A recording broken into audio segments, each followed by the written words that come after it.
Alrighty. Hello, everyone, and welcome to the final reread of Percy Jackson and the Sea of Monsters. Such a hype finale. I don't really know how to feel about how villainized a lot of the gods are being shown as right now. Right? Like, yes, Zeus is a bad father. Yes, Poseidon is a crappy dad. We get it.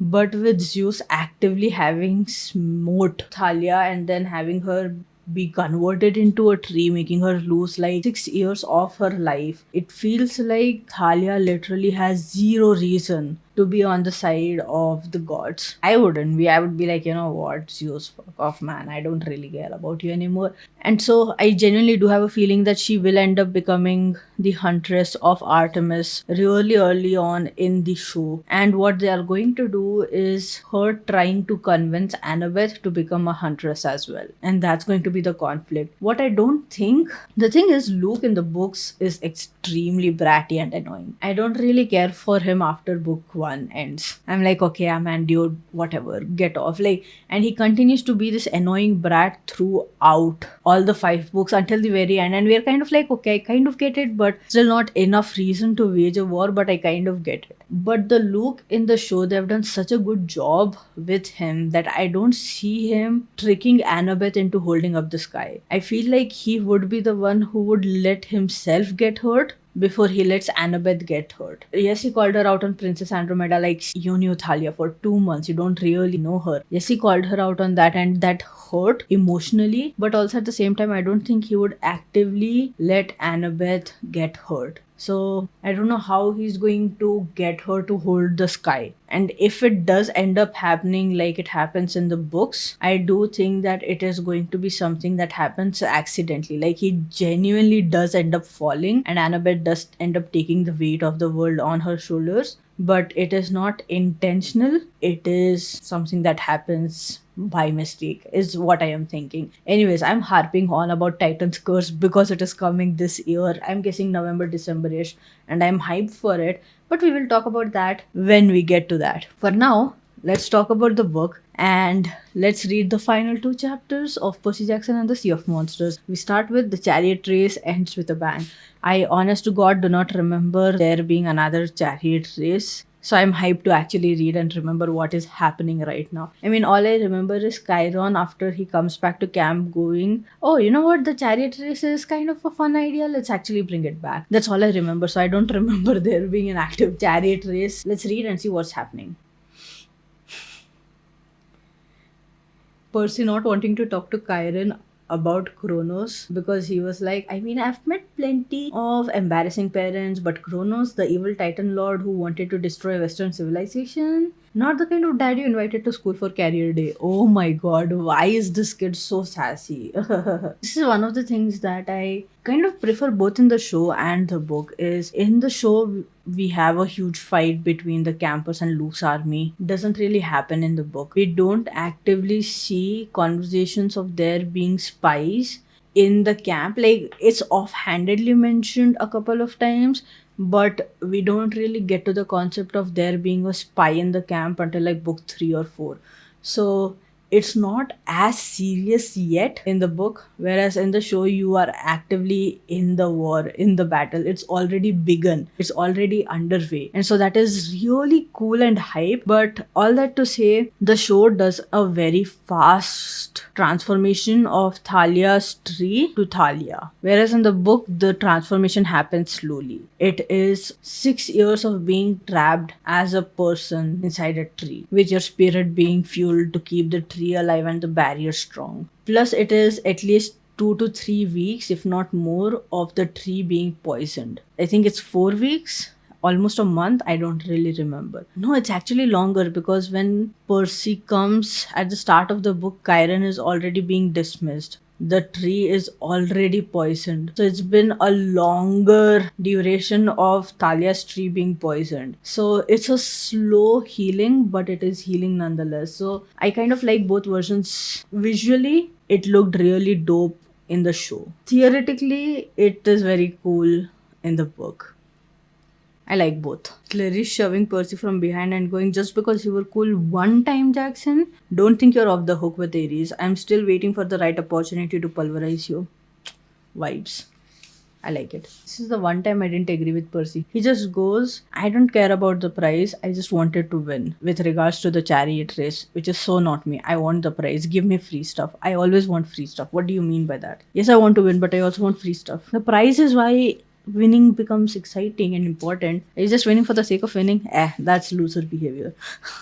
I said it. You heard it here first, folks. Wanting to win just for the sake of winning is loser behavior. Hermes is back and is talking to Percy, and all I can think of is, man, spend this much amount of time with your own kids. Maybe this war wouldn't be happening. I swear to God, Hermes is a better dad to Percy than he is to his own kids sometimes. All the time. Hermes' friend, do you ever feel your father abandoned you, Percy? And Percy wants to say, only a few hundred times a day. Sucks. I'm sorry. That doesn't make sense. Hermes just went, the hardest part about being a god is that you must often act indirectly, especially when it comes to your own children. If we were to intervene every time our children had a problem, well, that would create more problems and more resentment. Like, see, from a overarching view, kind of, I get like 1% of it, but also at the same time, shut up. Don't have kids if you can't take care of kids. That doesn't make any sense. Oh, I want to help my kid get better. Oh no, that made their life worse. Maybe I shouldn't do this at all. Doesn't make a lot of sense, does it? It's like trauma helps with character development. It also helps with starting wars, Hermes. Have you thought about that? George asking Percy, did you bring me a rat? No, I said, we didn't find any. What about a guinea pig? George, Martha chided. Don't tease the boy. Oh my god. Imagine tiny snakes joking about your trauma of being a rodent. Doesn't sound like fun, does it? It doesn't. I am sorry, Percy, but that was hilarious. I am sorry, Percy, but that was hilarious. Percy gets a letter from Poseidon and he's hoping that, Poseidon would go, oh, good job getting the fleece, or talk to him about Tyson, or apologize for not talking to him enough. Percy opened the envelope and unfolded the paper. Two simple words were printed in the middle of the page. Brace yourself. Bare minimum these gods do for their own kids. Oh my god. At least the Poseidon in the show cared enough to show up and tell him to be a child soldier, I guess. I don't know. Oh, so annoying. Either way, Poseidon pissed me off, both in the book and the show. I mean, I get that's what his character is all about. Gods don't really care about you in the short or long term, but also at the same time pissed me off a lot. I mean, he goes to the trouble of writing a letter and he writes two words exactly, like write some more. Did the ink end up drying under the ocean? Tyson telling Percy about the fact that he asked Poseidon for a friend because young Cyclops grow up alone on the street, learn to make things out of scraps, learn to survive. And Percy goes, but that's so cruel. He shook his head earnestly. Makes us appreciate blessings, not be greedy and mean and fat like Polyphemus. And all I can think about is excuses, right? Like these are classic excuses. You don't want someone to get bad enough, or you don't want them to make poor decisions in the future, so you hurt them now.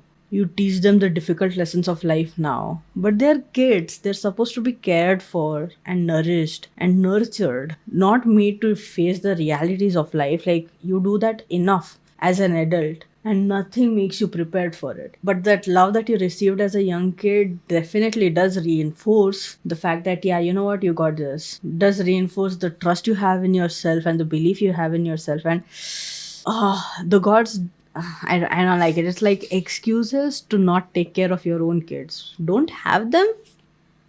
Have you ever thought of that? Like, if you're going to leave them to suffer like this, don't have them. The fact that Tyson gives Percy a watch that can turn into a shield, and that is what helps them win the race. So the crowd kind of goes crazy when they win, but Annabeth's like, no, no, listen, listen. We couldn't have done it without somebody else. We couldn't have won this race or got the fleece or saved Grover or anything. We owe our lives to Tyson. Percy's, and then she waits, and then Percy's like, brother, I said loud enough for everybody to hear. Tyson, my baby brother. So cute. Tyson blushed, the crowd cheered. Annabeth planted a kiss on my cheek.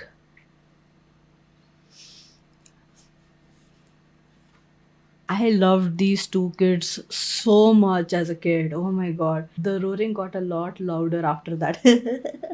So cute. The next chapter starts with that afternoon was one of the happiest I'd ever spent at camp, which maybe goes to show you never know when your world is about to be rocked to pieces.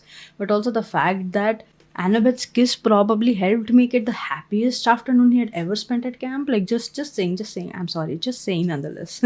Percy having to talk to his mom because Kyron is like, you need to call her, and Percy goes, the worst part was the beginning. The Percy Jackson, what were you thinking? Do you have any idea how worried I was sneaking off to camp without permission, going on dangerous quests, and scaring me half to death part? But I kind of like the show's version because Tyson sends her a letter after they reach camp, and Tyson calls her when they're kind of stuck at the harbor. Like, oh, just love that Tyson being present in their lives did so much more to connect Sally to Tyson and to Percy as well, and actually keep her updated about all the life changing changes happening in Percy's life. So I actually like that a lot. Just a tad bit more. Percy going, I'm sorry, mom. I won't scare you again. Don't promise me that, Percy. You know very well it will only get worse. And she's so right because Percy goes missing for 8 months after the series ends. So, like, ugh, hurts, man.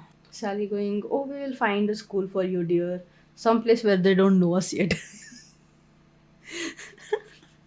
And then the fact that the bronze shield that Tyson made had pictures in ancient Greek style, scenes from their adventures this summer.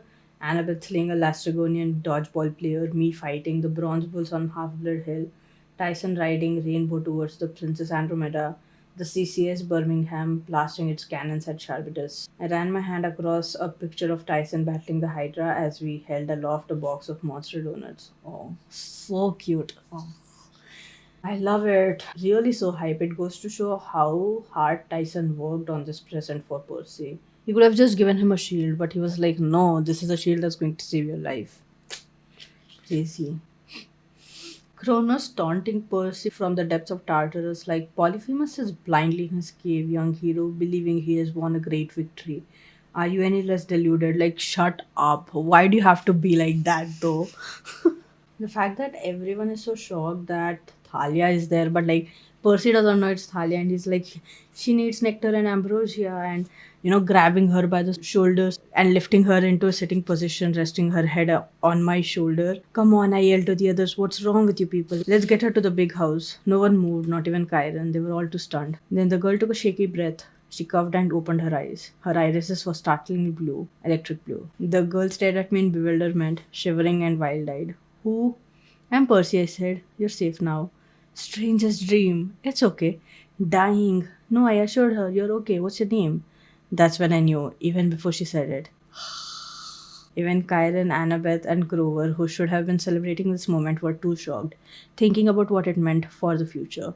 And I was holding someone who was destined to be my best friend or possibly my worst enemy. I'm Thalia, the girl said, daughter of Zeus. You guys, I kid you not, okay? The show does a really good job at bringing us the conversation of Thalia being able to come back with the use of the fleece.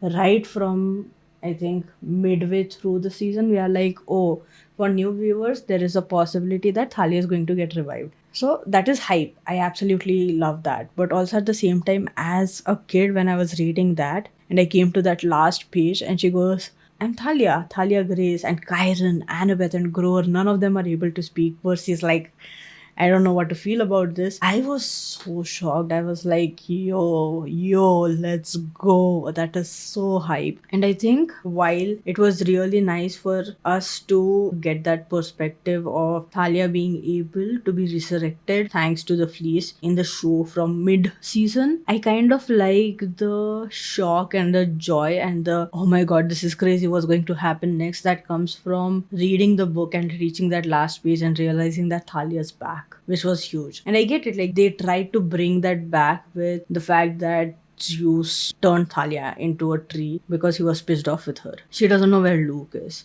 She's extremely confused. Percy's standing right there. And they're all preparing for a fight. And they don't know where it is going to go. and I love the tension of that. Really well made. But oh, you guys, when I was reading this book and I reached the last page, it was so dope and so hype and so awesome.